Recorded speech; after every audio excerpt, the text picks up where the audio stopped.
నీ ఆస్తికి వారసుడిగానే కాదు, నీ పగకు వారసుడిగా, నీ కొడుగ్గా నీకిచ్చిన మాట నిలబెట్టుకుంటాను.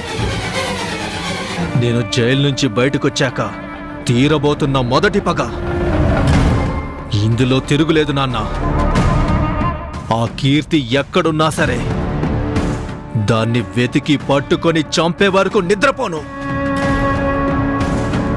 ఆ సూర్యం కళ్ళ ముందే దాని ప్రాణాల్ని తీసి వాడి ప్రాణాలు గాల్లో కలిసిపోయేలా చేసి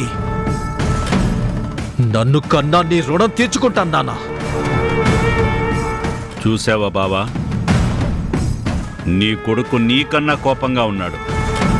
నువ్వు బతికున్నంతకాలం నీకీ పరిస్థితి తీసుకొచ్చిన ఆ సూర్యంని వదలకూడదన్నావు. వాడు ఎంత చూడాలని అనుకున్నావు. కానీ నీ కొడుకును బాధ పెట్టిన ఆ దేవరాజ వంశమే లేకుండా ఉండాలని నీ కొడుకు కంకణం కట్టుకున్నాడు. ఆ దేవరాజుకి వంశాంకరం లేకపోయినా ఆడపిల్ల ఉన్నది కదా. ఆ పిల్ల ఇప్పుడు ఎక్కడో ఒక దగ్గర పెరుగుతూనే ఉంటుంది కదా. ఆ కీర్తిని చంపి నీ శత్రువును కూడా తుదముట్టించి అప్పుడు ఇంట్లో ఉన్న నీ ఫోటో ముందు దీపం వెలిగిస్తాను బావా. ఆ రోజే నీ ఆత్మ శాంతిస్తుందని నాకు నా అల్లుడికి తెలుసు. ఇక కీర్తి ఎక్కడున్నా మృత్యు వెతుక్కుంటూ వెళ్తుందని మాత్రం తను తెలుసుకోలేదు. బాబు, ఆ పెండాన్ని తీసుకెళ్ళి గంగలో కలపండి.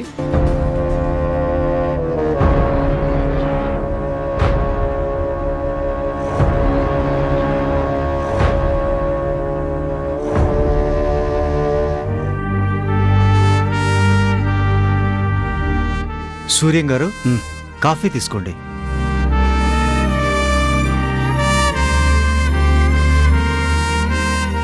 మనకు ఇన్ని రోజులు కీర్తి ఎవరో తెలియదు కాబట్టి దేవరాజు ఆస్తులన్నీ మనమే కాపాడుకుంటూ వచ్చాం. ఇప్పుడు కీర్తి ఎవరనేది మనకు పూర్తిగా తెలిసిపోయింది. రాణియే కీర్తి అన్న నిజం రాణికి తెలియకపోయినా మనకు తెలుసు కదా. మీరు వెళ్ళి ఇది నీ తండ్రి ఆస్తే కాబట్టి నీకు చెందాల్సిందే, ఇన్ని కోట్ల రూపాయలు నీ తండ్రి నీకోసం దాచాడని చెప్పొచ్చు కదా సార్. నీ తల్లిదండ్రులను తిరిగి తీసుకొచ్చి ఇవ్వలేకపోయినా వారి సంపాదించిన ఆస్తిని నీకివ్వగలను అని ఆస్తిని అప్పగించేస్తే బాగుంటుంది కదా సార్. అలా చేయాలని నాకు ఉంది బాలాజీ.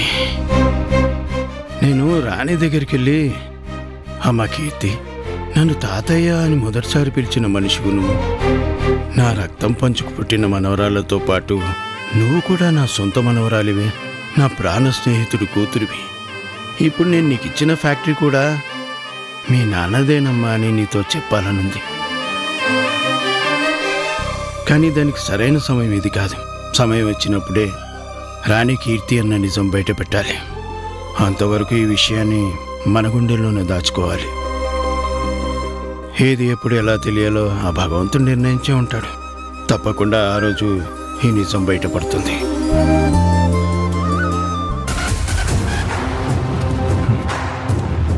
ఎన్నో ఏళ్లు గడిచిపోయాయి మామా.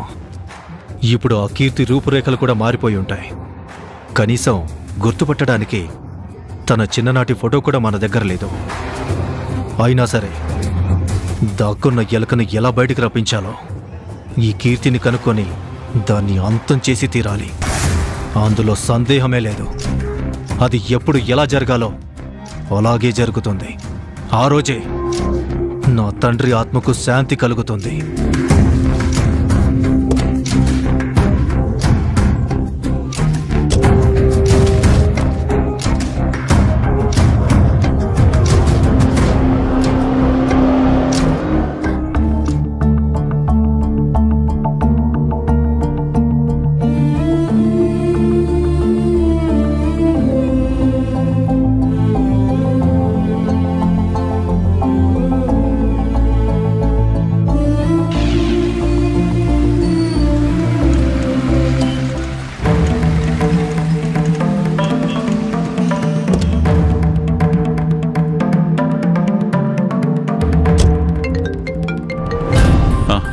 వచ్చేస్తున్నాను మూర్తి.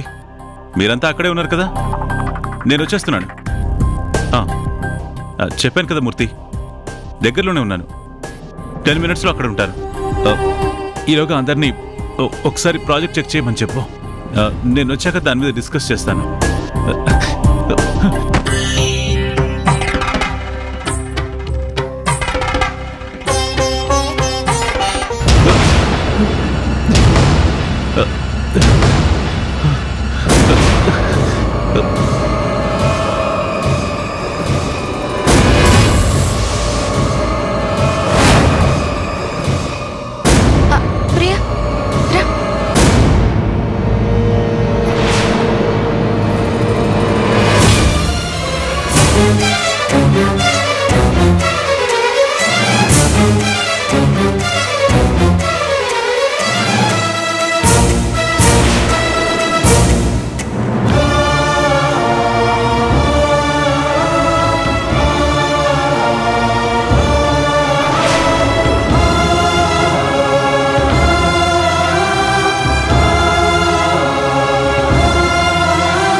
అమ్మా, ఈ తాతయ్య ఎవరో నీకు తెలుసా? ప్రియా, ఈ తాతయ్య మనకు బాగా కావాల్సిన వారు. లేవండి తాతయ్య. ఏమైంది తాతయ్య? లేవండి. హఠాత్తుగా హార్ట్అటాక్ వచ్చినట్టుందమ్మా.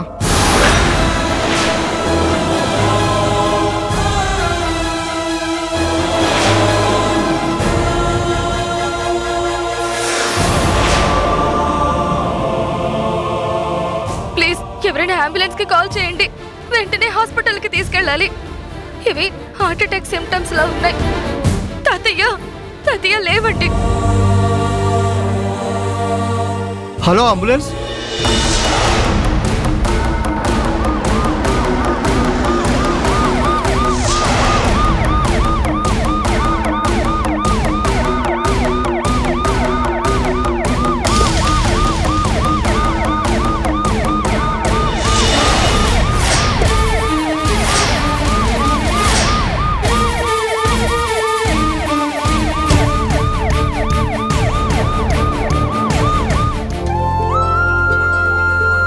తాతీ, తాతీ, తాతీ, తాతీ, ఎక్కడున్నావు తాతీ? త్వరగా రా తాతీ. తాతీ. ఏంటి సమంత, అన్నయ్య గురించి అంతలా అరుస్తున్నా? చాలా పెద్ద గుడ్ న్యూస్ గ్రాని. కానీ ముందు తాతయ్యకే చెప్పాలి. ఇంతకీ తాతీ ఎక్కడా? మీ తాతయ్య బయటికి వెళ్లారు. విషయం ఏంటో మాకు చెప్పు. నాని, ఇది నీకు నచ్చే విషయం కాదులే. నువ్వు ఇబ్బంది పడే విషయమే. కానీ నా జీవితంలో ఇలాంటి ఒక రోజు వస్తుందని, ఇంత మంచి గుడ్ న్యూస్ వింటానని నేను కల్లో కూడా అనుకోలేదు.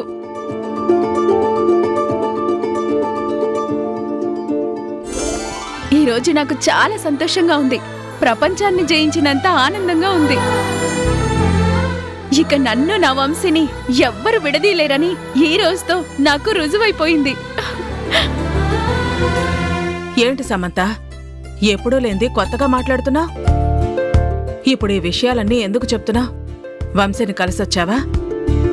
నేనిలా మాట్లాడుతున్నానంటే మీకింకా అర్థం కాలేదా? వంశీ నావాడుగా నా ఇంటికి వచ్చేసే సమయం చాలా దగ్గరకొచ్చేసింది. ఇక వంశీ ఎప్పుడు నాతోనే ఉంటాడు. మేమిద్దరం సంతోషంగా ఉంటాం. ఇన్నాళ్ళు నేను ఏ కలనైతే కన్నానో ఆ కల నిజం కాబోతుంది. నా వంశీ నాతోనే ఉండబోతున్నాడు. కళ్యాణ్, వర్ష పెళ్లి చేసుకోబోతున్నారు. ఇదిగో ఈ వెడ్డింగ్ కార్డు కూడా నాకు ఇచ్చారు.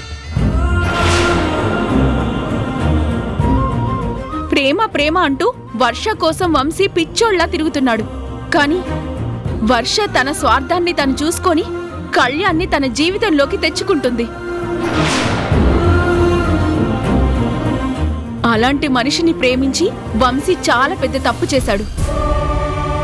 ఆ తప్పును తెలుసుకొని ఇక ఎప్పటికీ నావాడే అవుతాడు. చాలా తప్పుగా మాట్లాడుతున్నావు సమంత. వర్ష ఆ నిర్ణయం తీసుకుంది అంటే దాని వెనక ఇక చాలు నాని. అదేదో పెద్ద త్యాగం చేస్తున్నట్టుగా నువ్వేం మాట్లాడొద్దు. వాళ్ళంతా అమాయకంగా నటిస్తూ గోతులు తీసే రకాలు, నమ్మించి గొంతులు కోసే మనుషులు, మనతోనే ఉంటూ మనల్ని ముంచేసే వ్యక్తులు వాళ్ళు. అలాంటి వాళ్ల గురించి నువ్వు గొప్పగా ఆలోచించక్కర్లేదు. నన్ను వంశీని కలపాలని తనకుందని మీ అందర్నీ నమ్మించింది. కాని ఆ ప్రయత్నం తను ఎప్పుడూ చేయలేదు. తన స్వార్థం మాత్రమే తను చూసుకుంది. కాని మా బంధాన్ని కలపాలని కళ్యాణ్ గారు అనుకున్నారు. అందుకే వాళ్ల పెళ్లి జరగడానికి ముందే పెళ్లైన మమ్మల్ని కలుపుతానని మాట కూడా ఇచ్చారు. ఇందులో వర్ష చేసింది ఏమీ లేదు. నువ్వు తన గురించి ఎక్కువగా పొగిడి నన్ను బాధ పెట్టకు.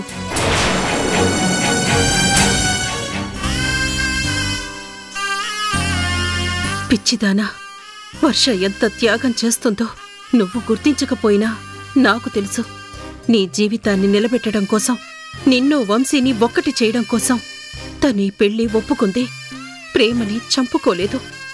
తన గుండెల్లో ఉన్న ప్రేమకి తనకు తానే సమాధి కట్టుకుంది. నీ జీవితాన్ని వెలిగించటం కోసం తన జీవితాన్ని చమురుగా మార్చుకుంది. ఆ త్యాగాన్ని నువ్వెప్పటికీ గుర్తిస్తావో.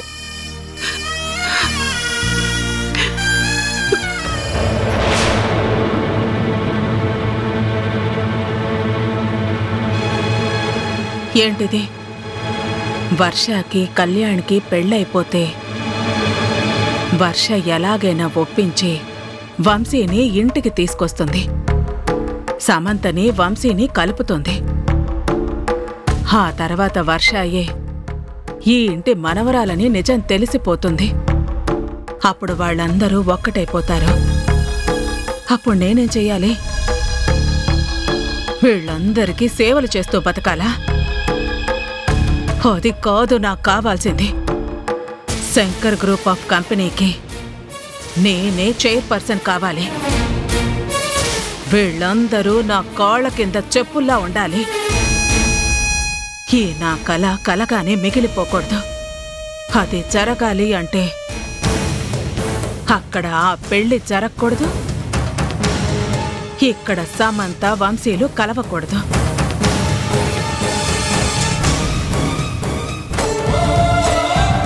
తాతయ్య, సిస్టర్ వెంటనే కళ్యాణ్ సార్ని రమ్మని చెప్పండి.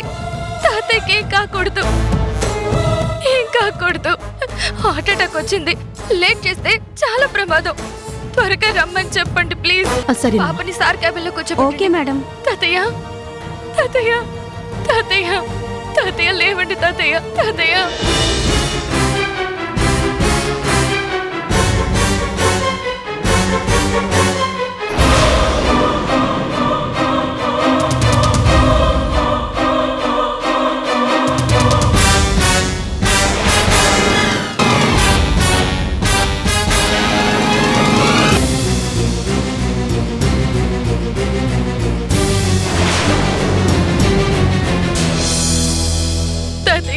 కళ్ళు తెరవండి తాతయ్య. సీత, సార్ తాతయ్యకి ఏం కాకూడదు, నార్మల్ అవ్వాలి.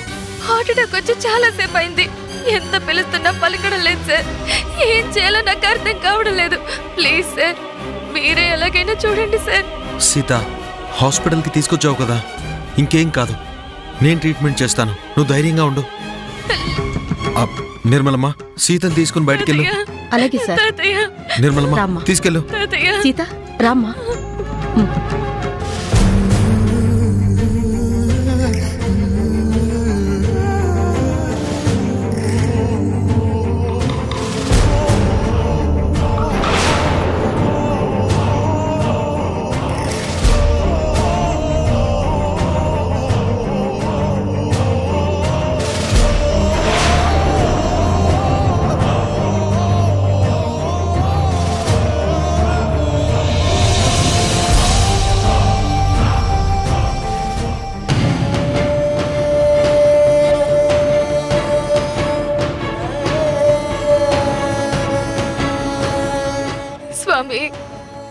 తాతయ్యకి ఏమీ కాకూడదు.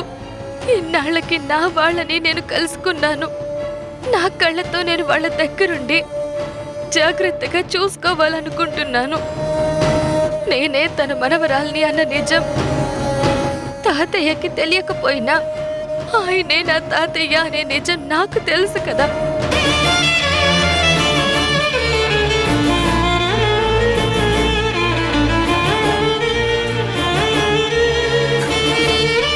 అందుకే నా తాతయ్యకి ఏమీ కాకుండా నువ్వే కాపాడు స్వామి.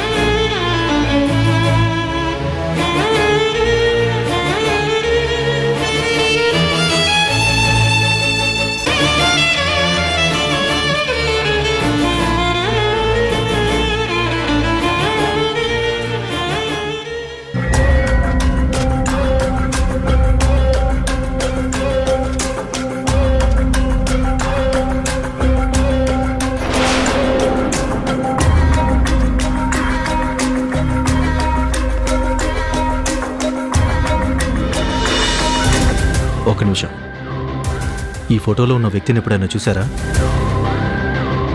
వాళ్ళ కుటుంబం గురించి మీకేమైనా తెలుసా? నాకు తెలియదండి.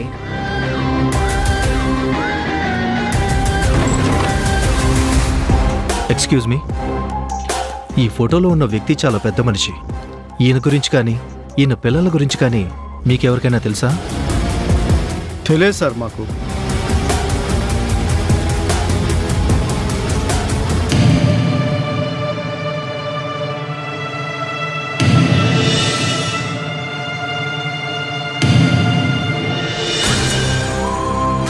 ఆటో ఆటో ఆటో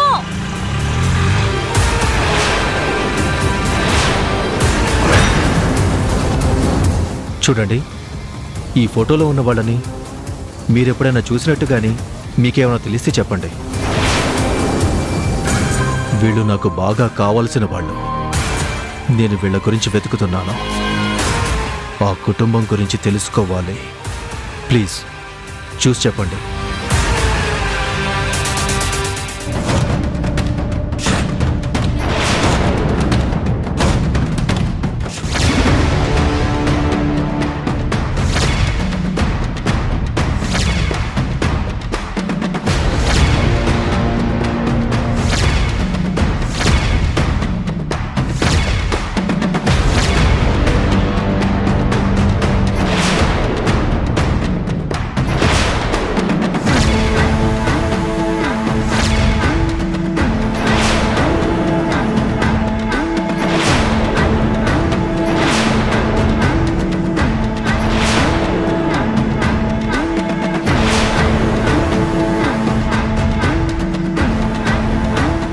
ఏమిటండి అడుగుతుంటే ఏం సమాధానం చెప్పారేంటి?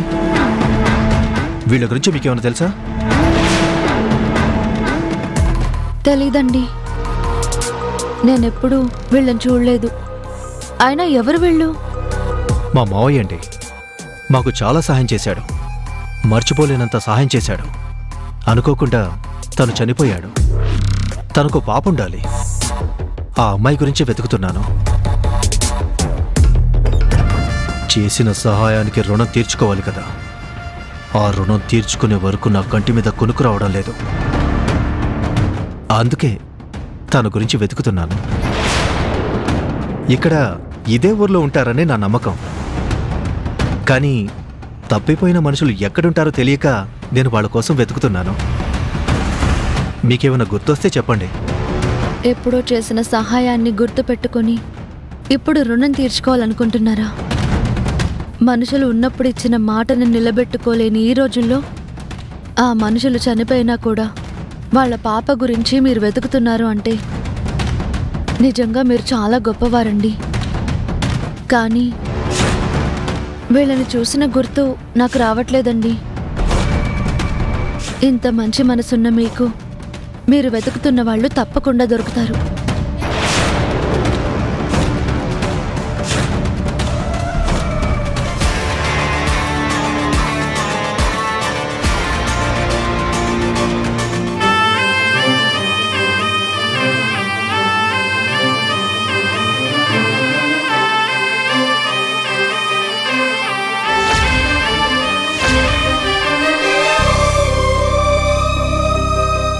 అమ్మా సీత, అతన్ని హాస్పిటల్కి తీసుకొచ్చావు కదా, ముందు తనకిలా జరిగిందని వాళ్ళకి చెప్పమ్మా.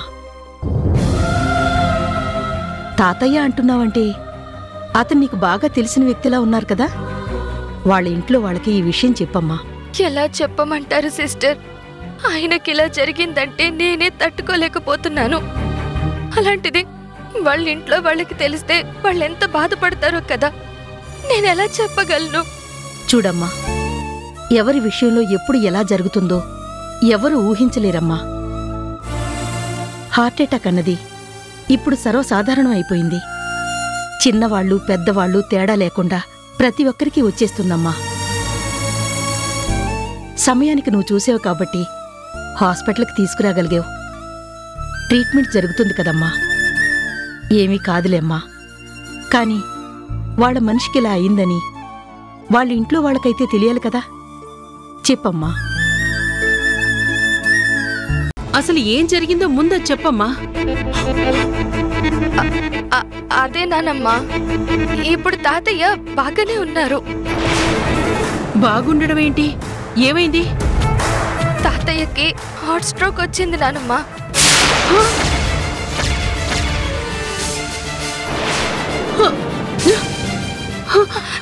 నానమ్మా, నానమ్మా,